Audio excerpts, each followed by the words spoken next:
जय हिंद सभी लोगों को। वन शॉट रिवीजन में आज का जो हमारा टॉपिक होने वाला है, जी हाँ, आप लोगों ने पीछे देख लिया होगा थंबनेल में, लार्ज इंटेस्टाइन, यानी कि आज हम लोग बात करने वाले हैं बड़ी आंत के। बड़ी आंत के बारे में जो भी रोचक तथ्य होंगे, जो भी एक पॉइंट ऑफ व्यू होगा, वो हम आपके सामने रखने की कोशिश करेंगे और यहाँ से हर एक क्वेश्चन को निकालने की कोशिश अपनी जारी रहेगी। जी हाँ, अगर हम बात करें सबसे पहले कि सर जो बड़ी आंत होती है, बड़ी आंत कहाँ पर स्थित होती है, क्या काम करती है, कितनी लंबाई होती है, कौन कौन सी प्रोसेस इसके अंदर होती है, ये सारी चीज़ें हम यहाँ पर देखने वाले हैं।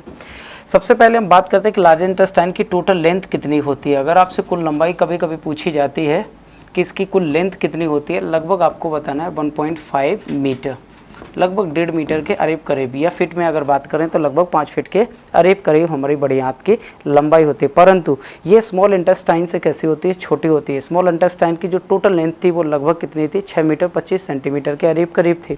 और हमारी जो बड़ी आंत है इसकी जो टोटल लेंथ है वो लगभग 1.5 मीटर के करीब करीब है। दूसरी चीज़ ये आती है कि सर इसके जो पार्ट होते हैं वो पार्ट कितने होते हैं, कितने भागों में डिवाइड किया जाता है लार्ज इंटेस्टाइन को। बच्चे इसको डिवाइड किया जाता है 3 भागों में। सबसे पहले अगर आप इस स्ट्रक्चर में देख पा रहे होंगे कि ये वाला जो पार्ट है इसको नंबर फर्स्ट बोला जाता है। इस पार्ट को हम लोग नाम देते हैं सीकम। ये क्या होता है बच्चे, सीकम। दूसरा, इसी सीकम में एक चीज़ जुड़ी होती है जिसको बोला जाता है अपेंडिक्स। इसको हम लोग किस नाम से जानते हैं, अपेंडिक्स के नाम से जानते हैं। और अपेंडिक्स एक ऐसा ऑर्गन है जिसको हम लोग वेस्टिजियल ऑर्गन के नाम से जानते हैं।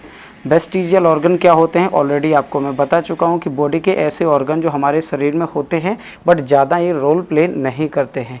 तो ये हो जाता है सीकम। ये यहाँ से यहाँ तक पूरा सारा का सारा पोर्शन हो जाता है कॉलोन।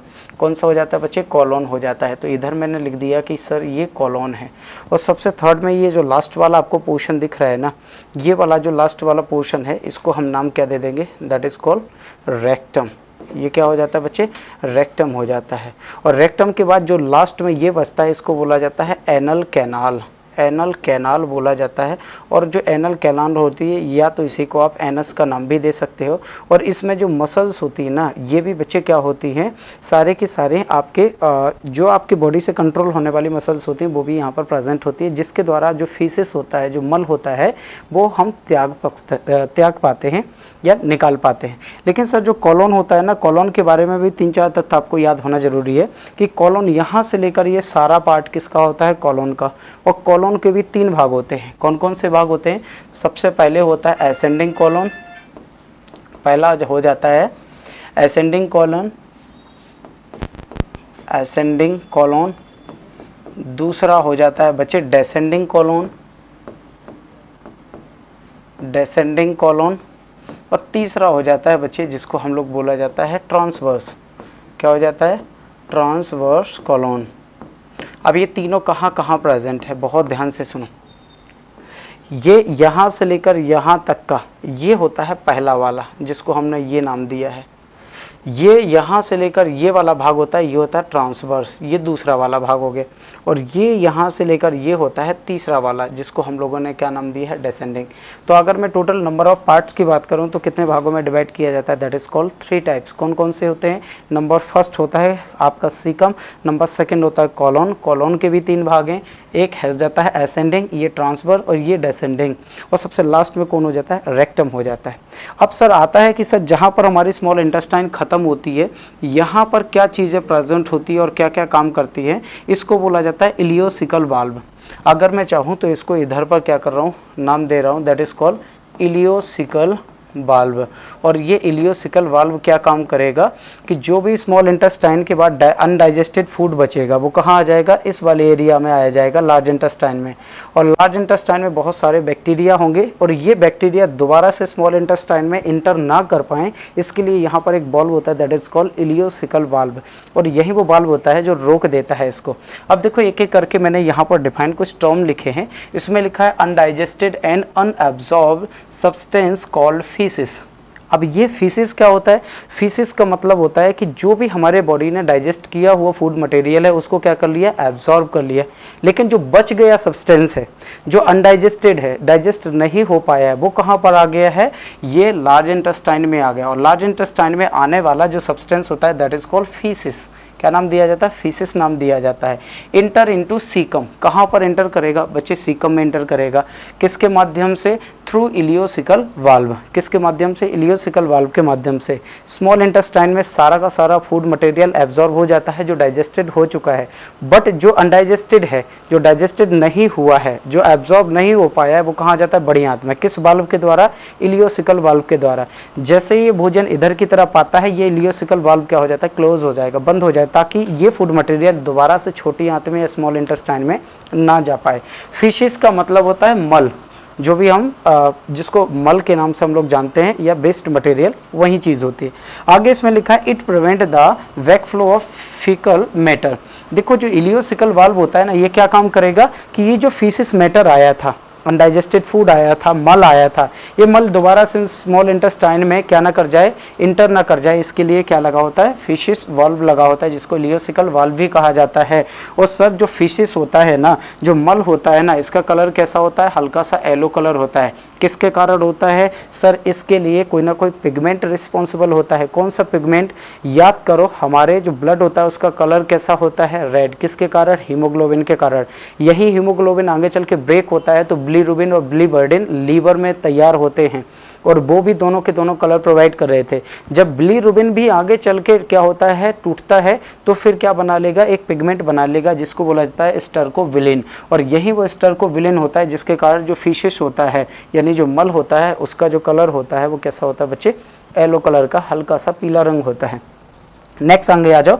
बाकी यहाँ पर कोई ऐसे डाइजेशन संबंधित कोई एक्टिविटीज़ ज़्यादा इंपॉर्टेंट नहीं होती। इसमें लिखा है faecal matter is temporarily stored in rectum until defecation, यानी कि ये जो पूरा का पूरा आपके सामने बड़ी आंत दिखाई दे रही है, इसका जो लास्ट वाला पार्ट है ना, यहाँ से ये क्या है? अनडाइजेस्टेड फूड मटेरियल यानी फीसेस जो जाएगा और कहाँ पहुँचेगा? इस वाले एरिया में। इस वाले एरिया में, रेक्टम वाले एरिया में ये फीसेस कुछ समय के लिए स्टोर होगा और बाई एनएस के द्वारा हमारे बॉडी से रिमूव आउट हो जाएगा। लेकिन सर सबसे बड़ी समस्या होती है कि इसके साथ एक ऑर्गन जुड़ा हुआ है जिसका नाम होता है अपेंडेक्स। बड़ी आंत से यानी लार्ज इंटेस्टाइन से एक स्ट्रक्चर जुड़ी होती है जिसको हम लोग नाम देते हैं अपेंडिक्स। और अपेंडिक्स एक वेस्टिजियल ऑर्गन होता है, और जब भी कभी इसमें इन्फेक्शन पैदा होता है तो डॉक्टर इसको रिमूव आउट कर देते हैं, हटा देते हैं।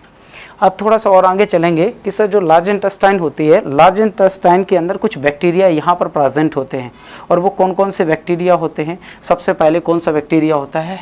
एस्केरिया कोलाई बैक्टीरिया, यानी कि ई कोलाई बैक्टीरिया। और ये ई कोलाई बैक्टीरिया क्या काम करेगा? ये साहब हमारे बड़ी आंत के अंदर methane, hydrogen sulphide, ammonia, indoles और स्कैटर, ये जो जितनी भी गैसेस होती हैं, इन सारी गैसेस का फॉर्मेशन करेगा कौन? ई कोलाई बैक्टीरिया करेगा। दूसरा बैक्टीरिया कौन है? स्ट्रेप्टोकोकस फीकलिस कहा जाता है।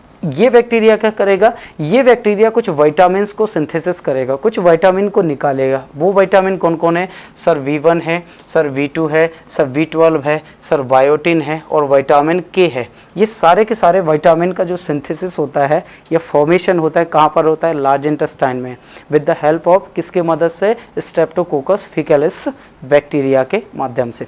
अब आगे आ जाता है कि सर जो विटामिन K होता है हमारे बॉडी में क्या काम करता है? हमें मोस्टली जो याद होता है कि सर ये ब्लड क्लॉटिंग में मदद करता है। लेकिन दोस्त एक बात बताओ, डायरेक्ट ब्लड क्लॉटिंग में मदद नहीं कर रहा है, ये क्या काम करेगा? एक प्रोथ्रोम्बिन जो प्रोटीन होता है वो लीवर में बनाने में इसमें मदद करेगा। हमारा लीवर एक प्रोटीन बनाएगा, प्रोथ्रोम्बिन प्रोटीन होता है। यही प्रोथ्रोम्बिन प्रोटीन किस में कन्वर्ट होगा? थ्रोम्बिन में। यही प्रोथ्रोम्बिन प्रोटीन किस में कन्वर्ट होगा बच्चे? थ्रोम्बिन में कन्वर्ट होगा। और यही थ्रोम्बिन आगे चल के फाइब्रिनोजन बना लेगा। और फाइब्रिनोजन एक ऐसा प्रोटीन होता है जो ब्लड क्लॉटिंग में मदद करता है। इसको बोला जाता है कि ब्लड क्लॉटिंग प्रोटीन। तो एक्चुअली में ब्लड क्लॉटिंग कराने के लिए जो प्रोटीन चाहिए उसको बनाने में मदद करता है कौन? विटामिन के। इसीलिए बार बार बोला जाता है कि रक्त का थक्का जमाने के लिए या ब्लड क्लॉटिंग कराने के लिए विटामिन के आवश्यक होता है। लेकिन सर इसके कुछ और भी काम है। देखो काम क्या है, अगर मैं इसके फंक्शंस की बात करूं कि सर ये फंक्शंस क्या करती है बड़ी आंत हमारे बॉडी में, ये करती क्या है? सबसे पहले हमारे साथ ये बड़ी कन्फ्यूज़न है कि सर जो मैक्सिमम वाटर का एब्जॉर्प्शन होता है क्या बड़ी आंत में होता है? जी नहीं, ये बहुत बड़ा मिस्टेक है जो हम लोगों को याद है, इसको थोड़ा सा करेक्ट कर लेना। वाटर का जो मैक्सिमम एब्जॉर्प्शन होगा, फूड मटेरियल का जो मैक्सिमम एब्जॉर्प्शन होगा वो होगा स्मॉल इंटेस्टाइन में।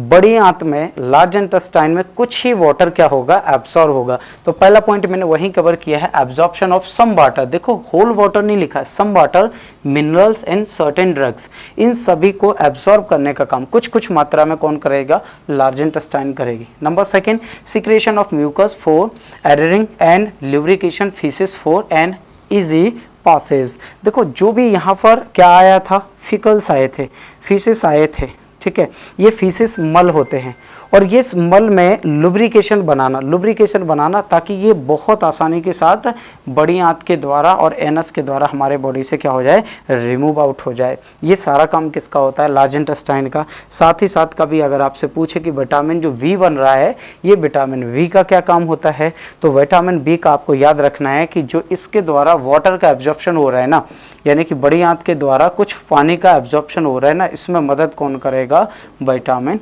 बी मदद करेगा। लगभग कौन मदद करेगा, विटामिन बी मदद करेगा। तो जितने भी विटामिन बन रहे हैं वो वाटर के एब्जॉर्प्शन में मदद करेंगे। विटामिन के जो रक्त का थक्का जमाने वाला प्रोटीन होता है उसको बनाने के लिए मदद करेगा।